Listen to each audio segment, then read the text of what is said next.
दीदी इतना गुस्सा में चिल्लाता नहीं काची कुछ भइला का और छेरमा बस का कहलिए कहां कुछ कनिया का कहलिए का कनिया ओए तड़े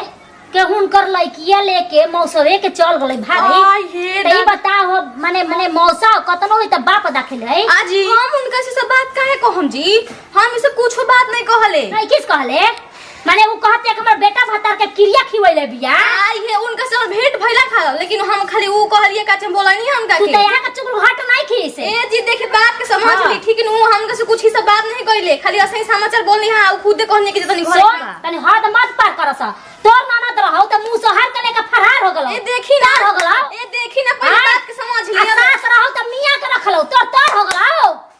आज बात के समझ ली ठीक नु हम कुछ कहले नहीं किया झूठो के मतलब के वो ऐसे जाने के ना उन्हें के मतलब चल लगा खानदान देखे खानदान तो खानदान रहनु के साथ पुस्तानी तक सब छिनर पाने करते आगुलन स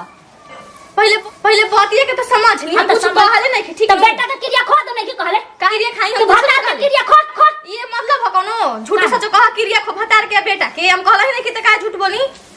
भर पागलो अपन तप लागलो तप लागलो अपन झाप लागलो आज के कुछ कहले कि ठीक नु हम भी सब का झूठ खानी आके तो बेटा के क्रिया खोता बेटा के क्रिया के ना करी कौन का के है पूछवा हो पूछा बेटा भतार के क्रिया खो हमार बेटी बच्चा झूठ कहे वाला आदमी झूठों क्रिया खाली तो पतिया जाई में झूठों क्रिया खाली तो